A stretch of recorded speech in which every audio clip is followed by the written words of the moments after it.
Hey everybody, it's Rob here. Lightning Spear Sorcerer is the best and the fastest build in the entire game, and I've been getting a ton of questions from you here in the comments and on stream. How do I perma evade? How do I perma overpower? How do I do this? Which setup to use and when? And we're gonna get into all those questions below. It's gonna be a pretty long video, so I'm gonna have links to the timestamps below for your frequently and most asked questions. And we also have a sheet here with all the planner links and all the variants for this crazy build.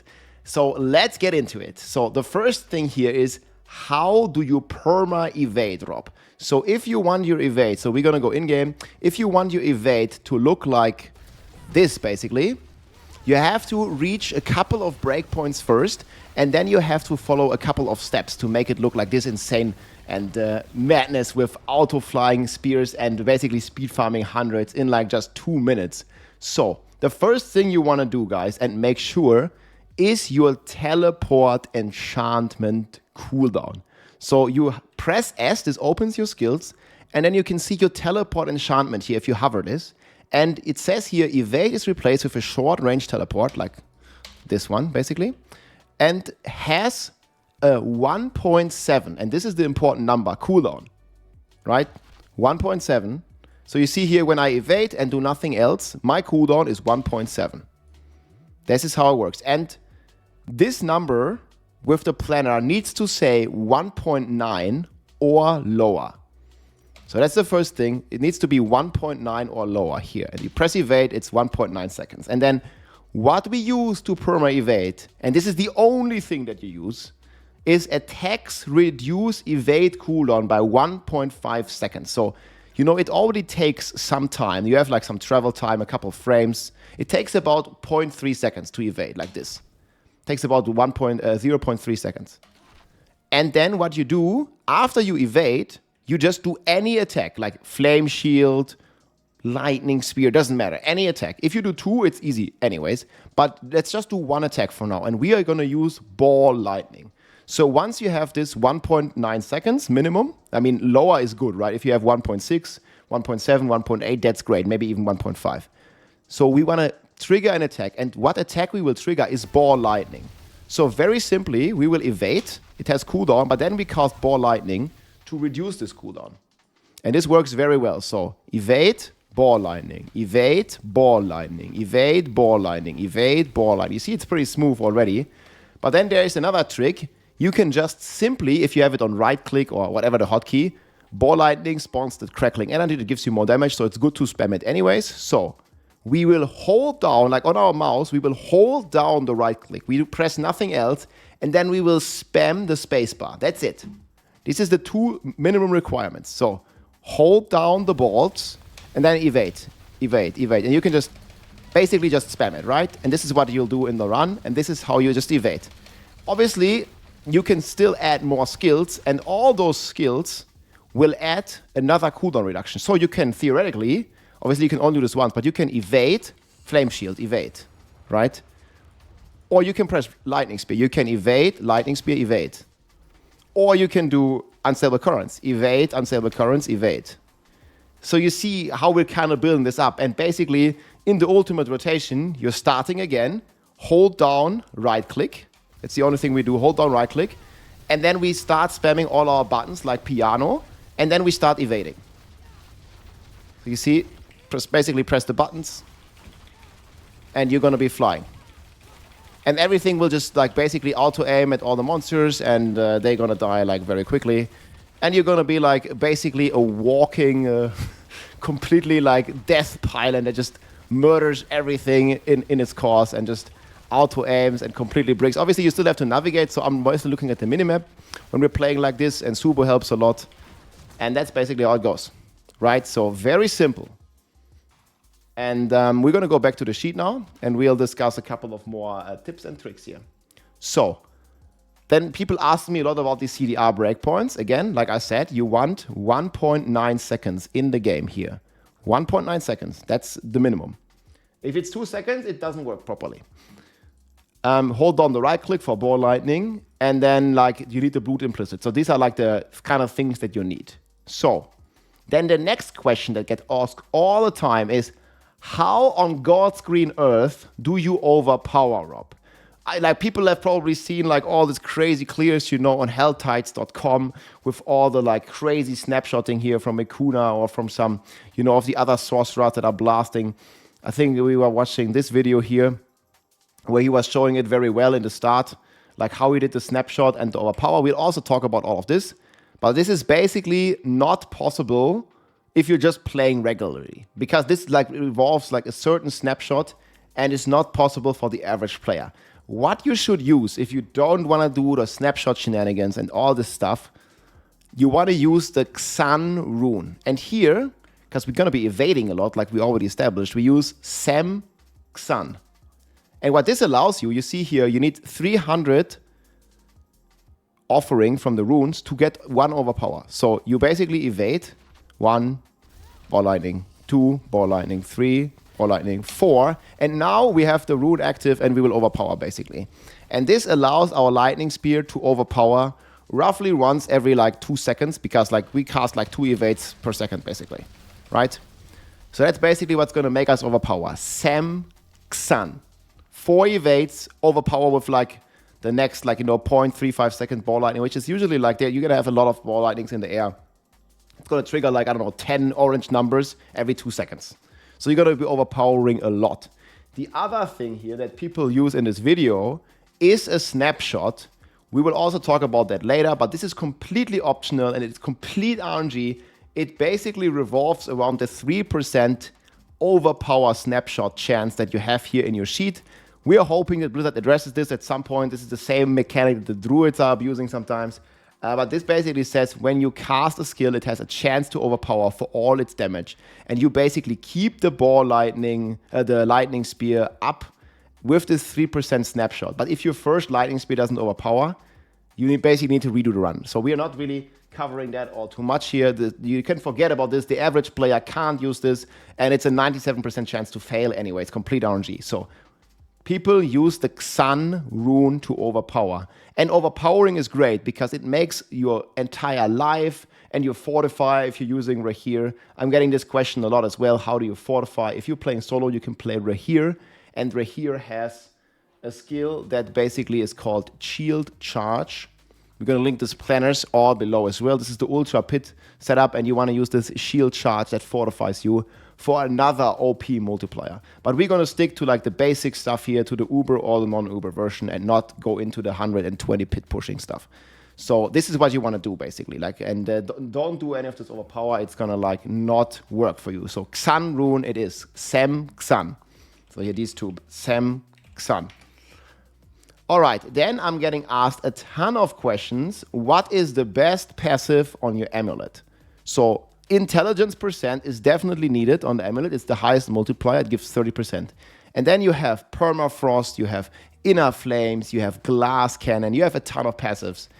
And basically, the best passive to use by far is permafrost, because this is an unconditional multiplier. All you need is a frost skill on your bar, and we have ice blades. So ideally, you want permafrost. And then second as good is inner flames, because it also almost always active, because you don't really take damage in this build because you spam flame shield and you have a ton of barrier and stuff. So you're almost always healthy. But if you can choose, permafrost is the very best. And ideally, like my amulet didn't get the perfect masterworks. Ideally, you want to have a good balance. I would like to have like 2 masterworks to permafrost and 1 masterwork to inner flames. And this has to do with math, guys. It's getting a bit complicated, but bear with me for a second. So basically, having different multiplying buckets, it's basically the best if you distribute them evenly, because you see both of them give 6%, right? But you're going to have more damage when you have, like, let's say 8 and 8 ranks. Like you have 16 ranks total. So if you have 8 and 8, for example, right? So it would be ideal for me to remaster my amulet, but I didn't really want to do it.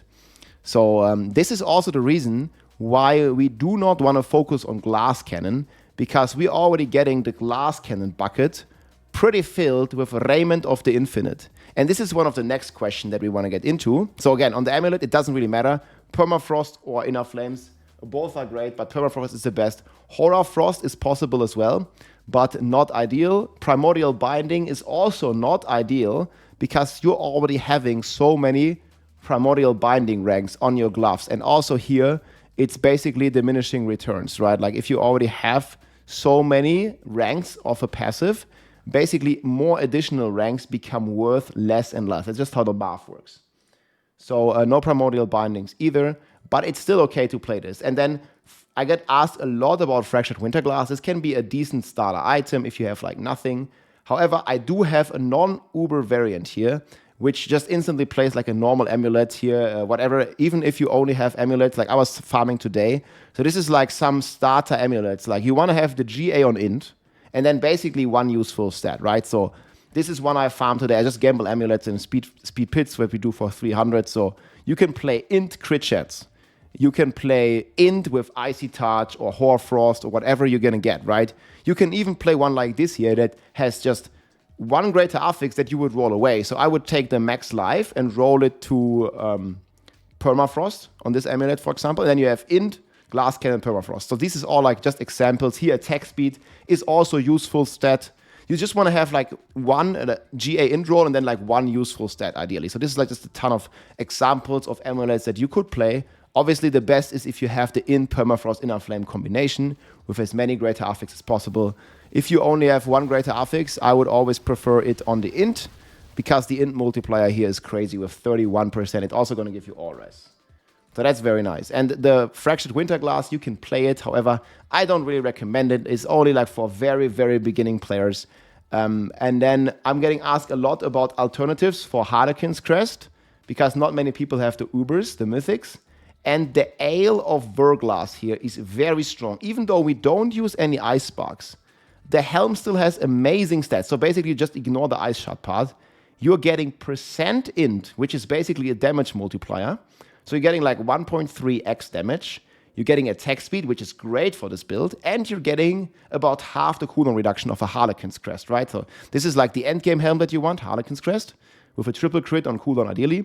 But if you don't have a Shaco at all, I recommend the Ale of Verglass, because again, it gives a lot of cooldown and it gives int percent and it gives attack speed. So actually pretty good. Like I was actually like checking all this out from Cody. Like he was playing this early on for like a long time until he found the Harlequin's Crest, and it was very, very good on this build. So just ignore the ice shot part. You could even make use of the ice shot part, but we're not going to get into that because it's a generic multiplier. But int attack speed cooldown is basically the reason why we play this helm in the non-Uber version. And then instead of Starless Sky to fix the resource, we use Prodigies. But Starless Sky is also very important in this build. We can actually grab that question here. Which Uber unique do you want to, with Mythic, do you want to craft first? I would always go for the Harlequin's Crest first. It helps you with surviving. It helps you with the cooldown reduction. It helps you with your armor. It gives you life, which helps with your overpower if you're using that. So I would go Shaco over Starless Sky. But both of them are actually pretty important. So try to get both of them long term. There's also a nice Mythic trick right now where you can just basically guarantee craft Mythics with the season reputation journey, and it's like really good. So I'm gonna link that video below here. I have this on my YouTube channel here, and it's pretty strong. So go Shaco first and then Starless Sky. Okay, the next thing is here. How do I keep up my Enlightenment, and why do I use Fireball? So Enlightenment, for those of you who don't know, is this like kind of new key passive on the Sorc that gives you a ton of damage. In fact, when you have your Enlightenment stacked to the max, like if you have it fully juiced, like you can reach something like this. Look, this was me earlier. Like we actually have damage with lightning, damage with cold. Like we have an insane amount, up to 73,000 multiplier here on our damage with elements, basically. And this goes completely wild. And obviously this is like multiplying your damage into the stratosphere. And you definitely want to have your Enlightenment on, because it keeps multiplying all these different elements. It's actually completely insane, and I think it's going to get changed long term because it's just so good. But this is basically the thing that you see here around my character. Like you see this little fire icon here. The problem is sometimes you can't see this on your skill bar because you have too many buffs. So it's a stacking debuff that goes down, and when you cast your skills, you see it slowly goes up. But it goes up faster the more skills you spam. So usually you have your normal rotation, you see the stacks going up. But what you can do is you can spam Fireball, and you see how fast they go up, these stacks. Now they go down again. But I'll just show you how they go up when I press Fireball. Because you're already casting so many lightning spells, and every different element gives you a stack. So you see now you can't see them, you want to rush at your character. So we'll wait for a second. Okay, there's the stacks here. You see they go up kind of slowly, but if we spam Fireball, like they will go up instantly. So you kind of want to watch, if you have this many buffs as me, you kind of want to watch your character. And whenever this fire circle around you goes away, you want to basically spam Fireball to get the stacks back quicker, right? It's like way faster, so you stop using the ball lightning. Like usually you use the ball lightning, like most of the time. But when it's down, you want to use Fireball until it's up, basically, right? And you want to evade at the same time. And now you can just play normally again with ball lightning. And then when it's down, you just watch your character pretty much. It's a bit annoying that you have to watch the character, but it helps a lot. And then you spam Fireball. And then boom, it's up again. It's like a 1 second downtime or something. If you do it well and if there's enemies and you get all your stuff and resets and stuff, then it's usually like down for like 1 second and then up for like 10 seconds. So it's completely crazy. And the Fireball also helps you with executing targets. Because else you don't really have a fire spell. You have one flame shield that's going to give you a stack, but that's like one skill. And you're spamming lightning spells. You're already spamming the lightning spear. So you stop spamming ball lightning. You let go of right click and you spam Q until your enlightenment is up with all the other stuff. See, but maybe you can really like see how much faster it is. Like it goes up like crazy fast. So that's why we use Fireball, and this helps you with your DPS uptime. Like this is like 10xing your damage, so you really want to have this up, else you basically don't deal any damage. The next thing is here, like Rob, why do you play Tibaults Will? And why do you not play Ice Armor and all these kinds of questions? So I play in softcore. This is a big disclaimer. If you're playing in hardcore, this doesn't apply to you. It's better to play Ice Shards. I have it in the Ice Armor, I have it in the starter build. But what Flame Shield does, it makes you immortal for a bit. So you don't really need toughness because you're just immortal, no matter how much toughness you have. And it also gives you these chains above your head. And these chains above your head, they make you unstoppable. So it doesn't really say it on the shield. That's why many people are confused. But that's basically how it works. You cast the flame shield, boom, you're unstoppable. And then you also see it in your attack power that goes up. And you have the unstoppable bonus for 5 seconds after the flame shield as well. So cast the flame shield, boom, you see attack power goes up. And then you have like 1 second downtime or something. But if you're like blasting, there's a good chance, you know, you're gonna reset your cooldowns with your crits and stuff. Like here, this one here with elemental attunement and all these kinds of things. So you basically almost permanently have the damage bonus of Tibaults Will. And we also masterwork the life here because it increases our overpower damage. The all stats is also okay to masterwork here. But that's how we trigger the overpower. I've been getting that question a lot. Then we have the question here we touched on earlier, like a little bit, Raiment versus Shroud. So I've seen a lot of people recommend the Shroud of False Death chest. This is another uber unique. Obviously, it's hard to get. Raiment is easier to get. It's more like friendly for starters. And it also pixel pulls the enemies, which is why I like it a lot. The damage is kind of similar, like Raiment versus the Shroud. DPS-wise, is kind of similar. But since Glass Cannon like makes you teleport, since Raiment makes you teleport stun and also pixels the enemies. Let's see if we have some enemies here. So you can see here, like we just teleport in and they get like dragged on the same spot, right? And this is like completely insane for higher pits, and your damage goes crazy with Lightning Spear because you do more damage the more targets there are, basically. So I 100% recommend Raiment of the Infinite. Again, if you're playing hardcore, you could play Shroud because Glass Cannon makes you more squishy. But then again, the best defense is a great offense. We just, one-shot those enemies before they even hit us, basically. So that's why we use a Raiment of the Infinite. I really don't think it's wise to play without it and get rid of all these pixel pools. And also the stun adds like a big safety net by stunning the enemy. It's pretty wild. It's pretty good. Next thing is here on my boots, guys. So there's a ton of different stats that you can roll on your boots. You definitely always want the implicit. We discovered that earlier. If you don't have the implicit, you cannot Perma Evade. And then you want int and life. And then obviously you want evade and lucky at cooldown. But then the third stat, guys, many people play many different things. So I think the boot stat is kind of open, right? So if you are missing armor, like let's say you don't have greater affix on your Shaco, I also don't have the armor even skilled in my Paragon, so there's like a ton of armor nodes here that I didn't even take because I'm already at the armor cap, right? Like we don't need all these armor nodes, but they are there. And if you don't even need the armor cap because you just like Sorc and you just press Flame Shield and you just blast everything. But if you really want the armor cap, you can use armor on the boots. or if you're struggling with res, you know, because usually Sorcerer doesn't really struggle with res because we are like int class and we are very smart. The intelligence gives us all res. You see, I get 55 all res from my intelligence.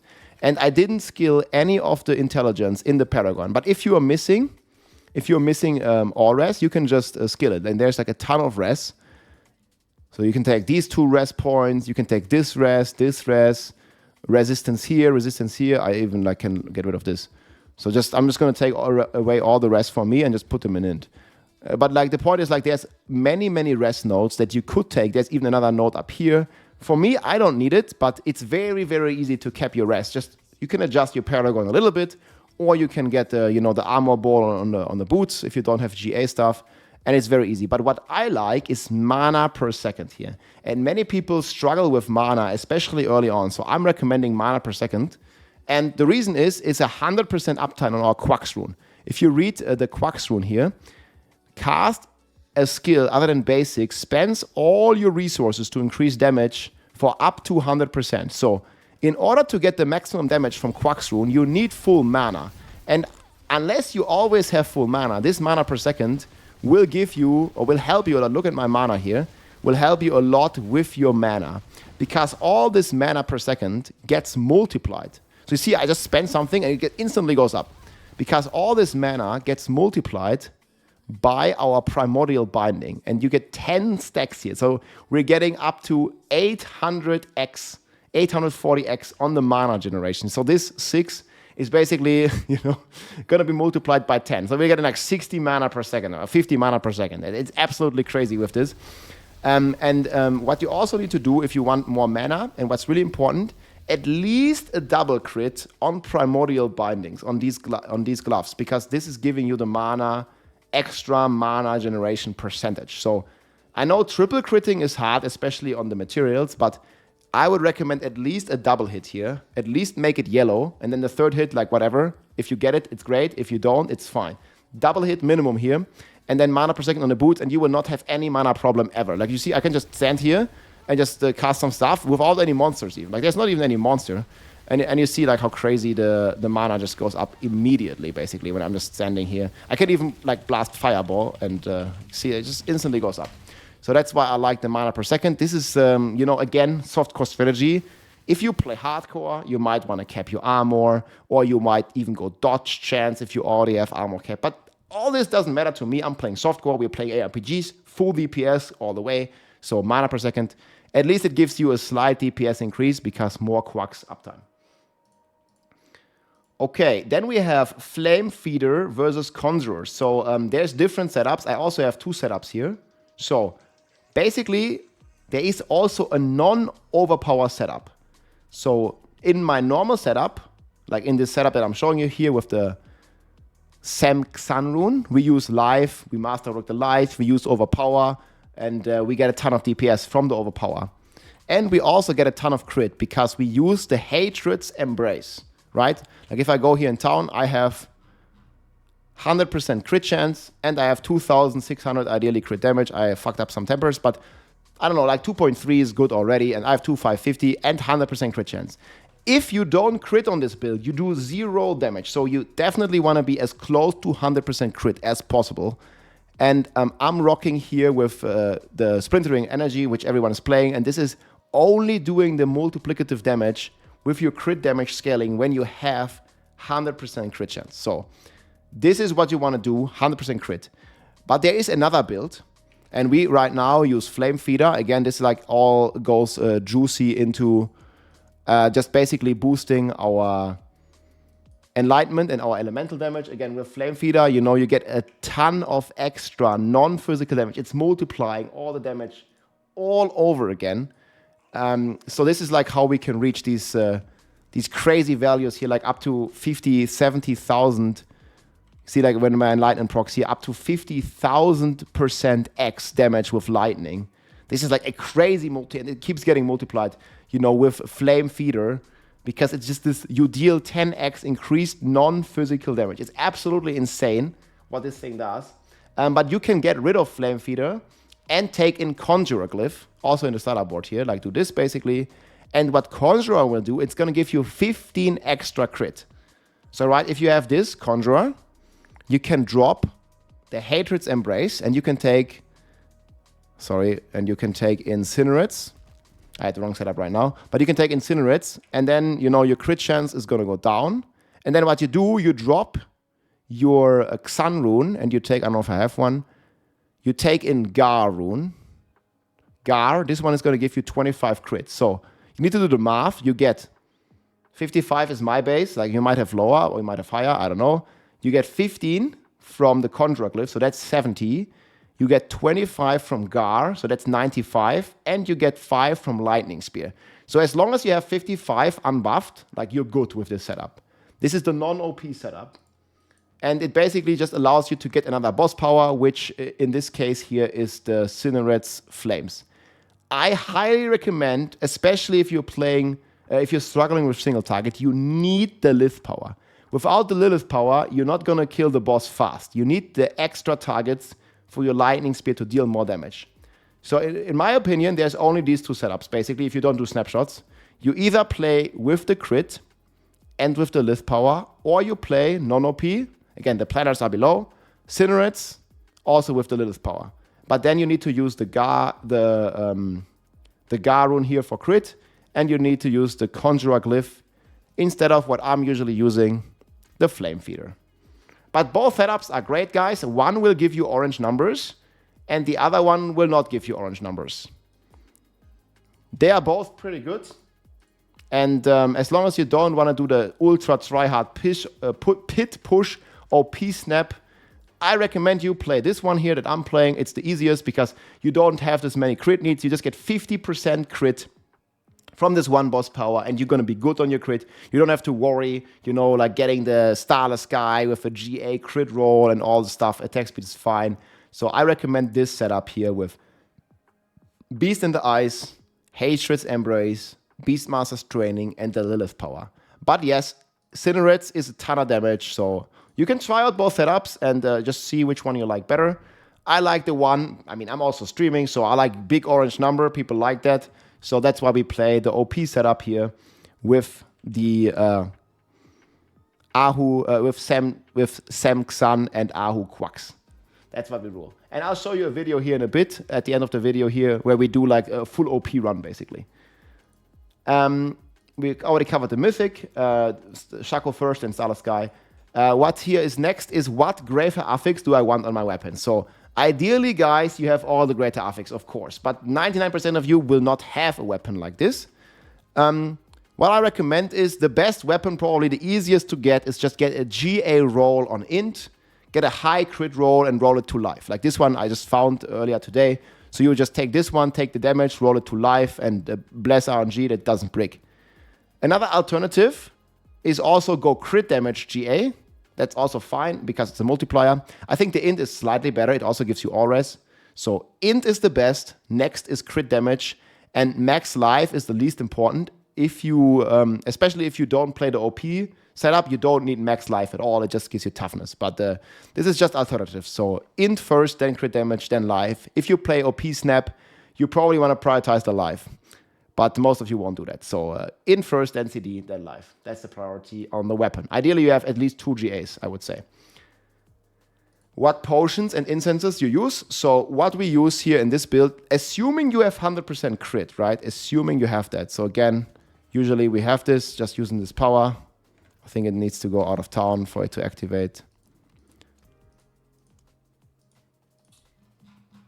Okay, as long as you have 100% crit chance, you want to use the attack speed potion. More attack speed means more procs, more lucky hits means more procs, means more resets for our orange heralds and all this stuff like that. So use the elixir of advantage. We use the Redimant Buzz for more OP damage. We use the Sage Whispers for more int, and we use the Soothing Spice for more armor and more res.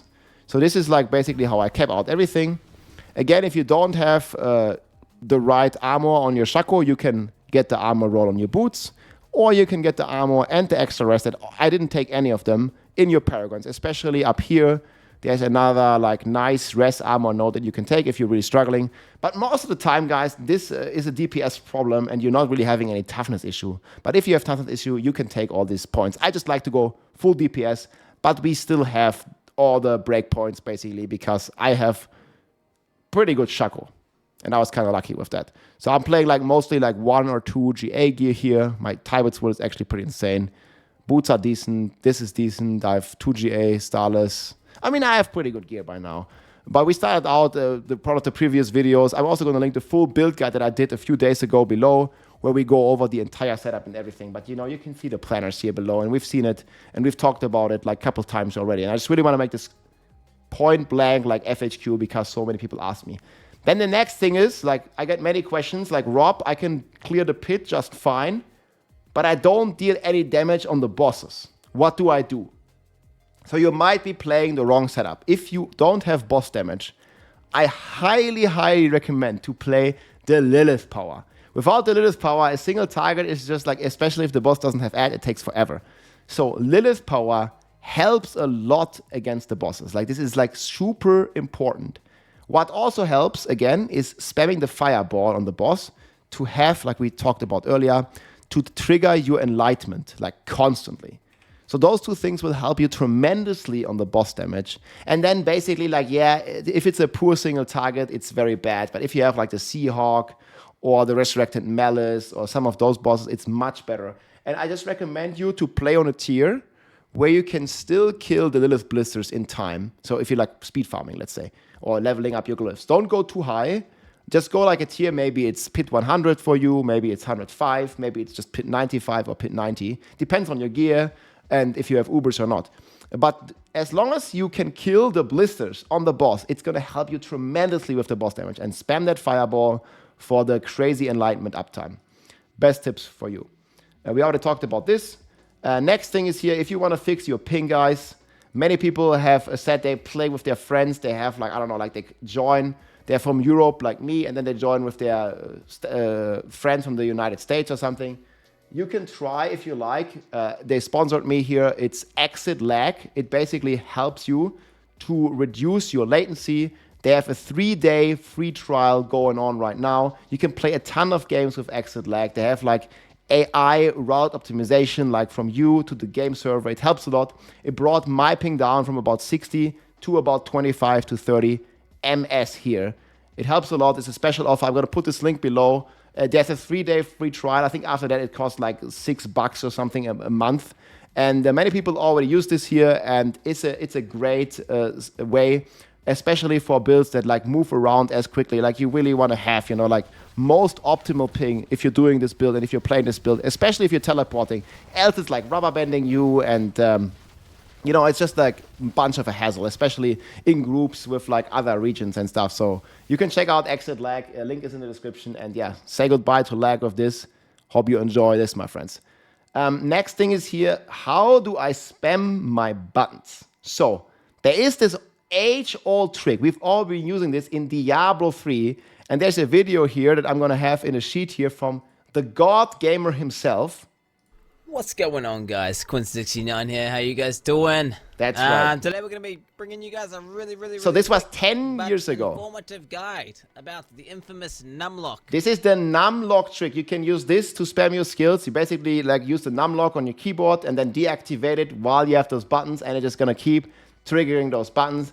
Obviously, it doesn't work for spacebar, so you still have to, like, you know, blast your evades as you're going. Like spacebar spamming is definitely a thing. Alternatively, you can also bind your spacebar to the mouse wheel. Like that also works. We've been doing this on the evade Spiritborn when we were spamming the evade all the time. So you can bind if you have like a mouse with a wheel. Some people have this. If you're playing controller, I can't help you. But this basically works on a mouse very well, and it's basically like just put the evade on the mouse wheel. That works too, but else check out the numlock trick here from the God Gamer himself. No ZDPS builds ever. Quinn69. Next thing here, and this is probably the last big topic that we'll cover, and then I'll show you some gameplay. What the F is a snapshot?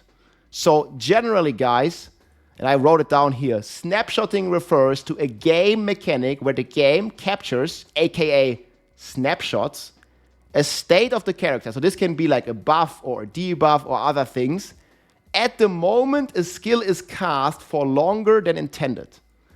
So what this basically means is you can keep a buff.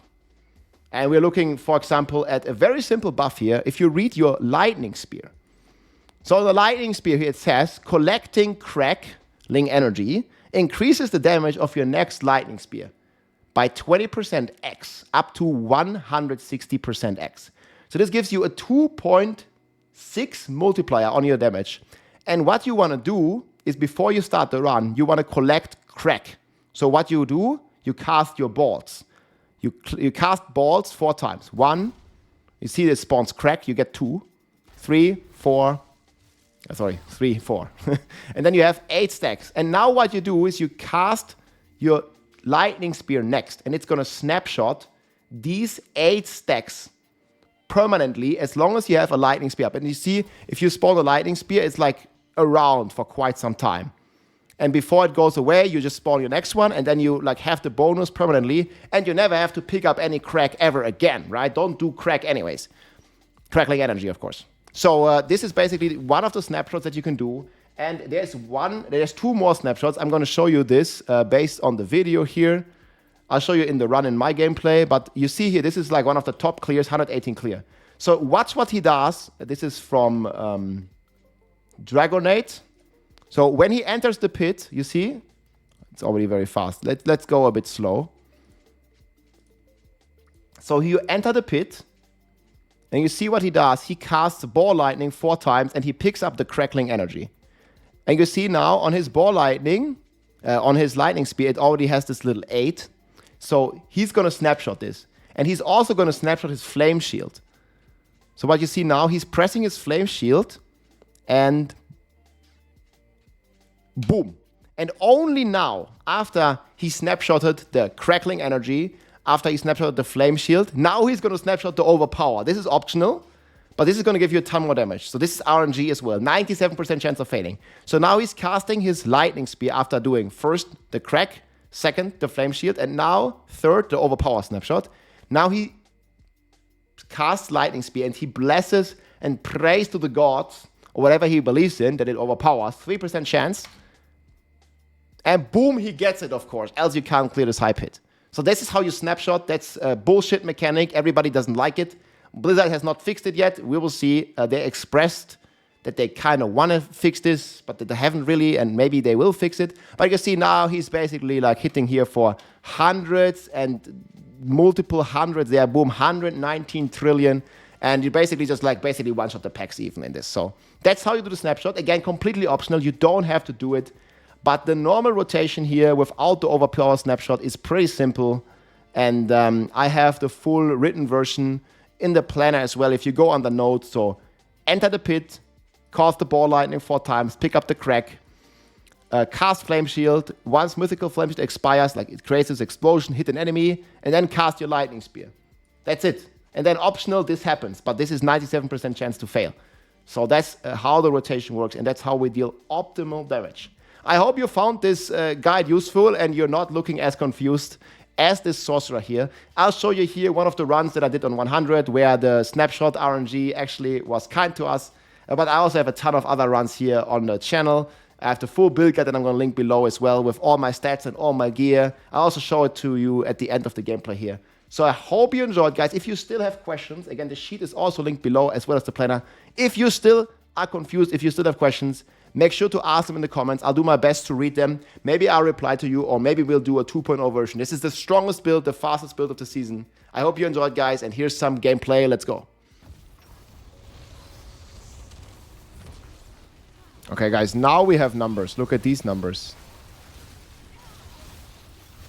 That looks way better, no? Okay, now we're doing a speed run, guys. Oh man, like these other numbers, like what the hell before? That was no bueno. Just the wrong setting. This is a Pit 100, guys. This is the strongest build in the game at the moment. Sorc, trillion damage. It's pretty nuts, this build. I think this is not even close. Like right now, this is, I think, stronger, like 3 times stronger than all the other classes in the game. And this is just blasting Lightning Spear orange. Here you get the pack. And we're also playing the Lift Power. That really helps on the boss. You'll see in a second when we fight the boss. Like, it goes really crazy on the boss. Now I can actually see the DR friends. They can't hide from me. I'm also spamming Fireball. It helps a lot with my passive procs. Makes it really good. Here, get this DR guy. And we basically spawn the boss like that. And now we can also blast on the boss thanks to the Lift Power. Okay, this is actually a nice boss as well. So see, I spam my Fireball on the boss. With that, we really go crazy. And then we blast him. He even spawns some stuff himself, so that's pretty comfortable. Boom, and sayonara boss. So this is the orange Samxan. So whenever we evade, we overpower. My gear is pretty good now. Like, I masterworked a lot, so we triple crit the Shaco. We upgraded a lot of stuff. We got the Raiment of the Infinite going. We got the Sides Binding here. The triple crit here is really important.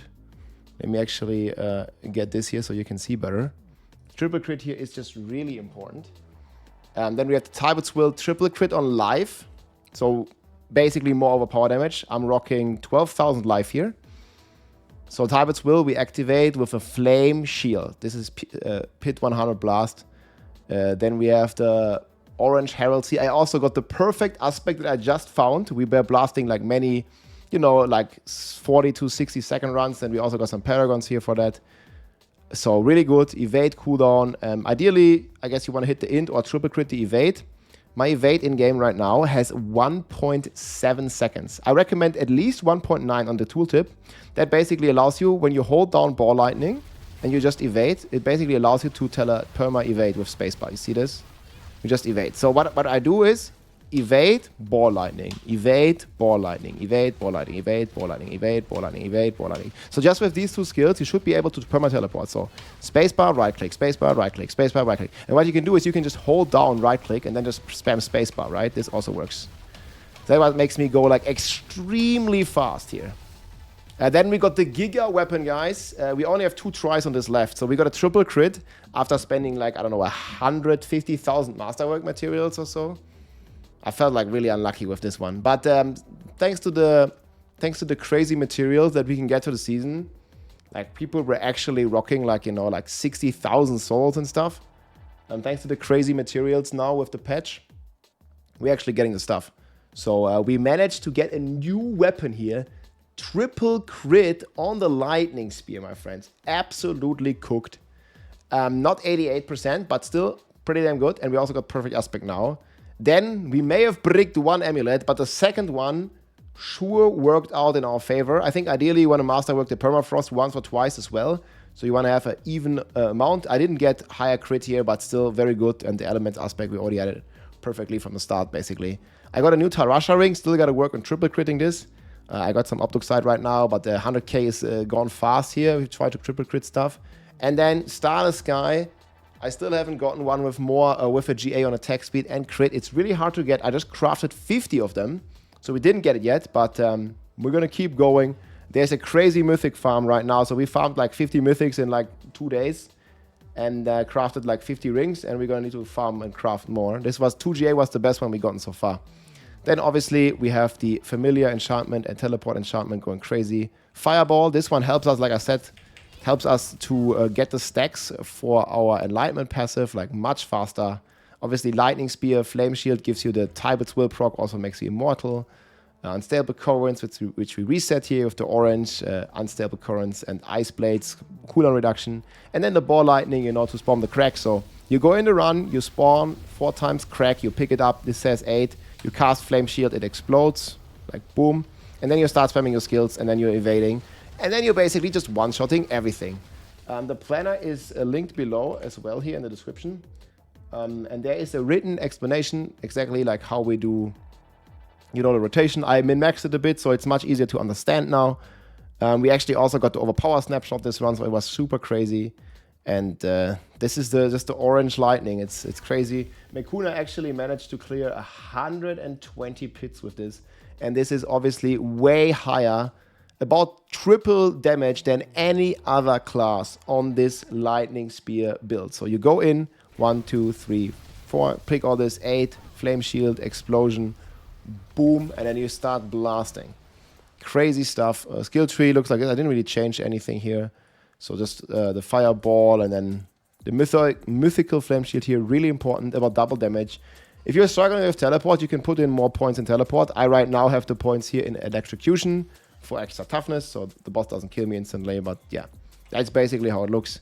And Paragon board, I think, is pretty much unchanged. So Flamefeeder, I just put in a bunch of int here because I'm so high. Paragon is the best thing to do.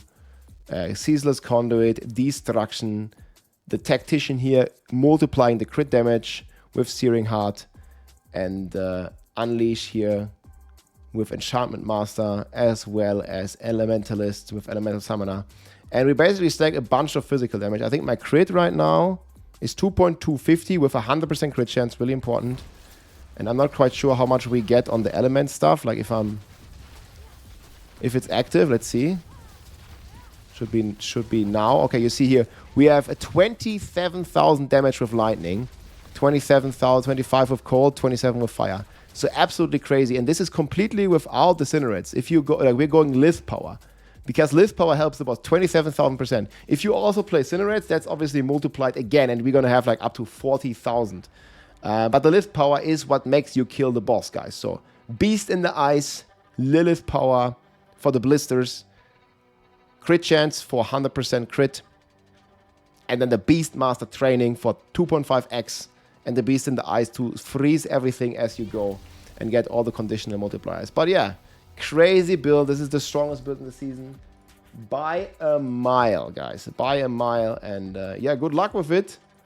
This is real fun to play. You can do speedruns in 40 seconds on like 90s, and then pit 100. If you have good gear, it's like 2 minutes. If you don't have good gear, it's like 3 or 4 minutes, but get the gems, it's easy. There's also a non-Uber version that has been buffed, where we play the Ale of Verglas here, giving you multiplicative damage and cooldown reduction, as well as intelligence. So that's pretty cool if you don't have a Shaco, but obviously the Shaco is the king with the Starless Sky. Good luck out there. Get some mods, turn some stuff in, and GG.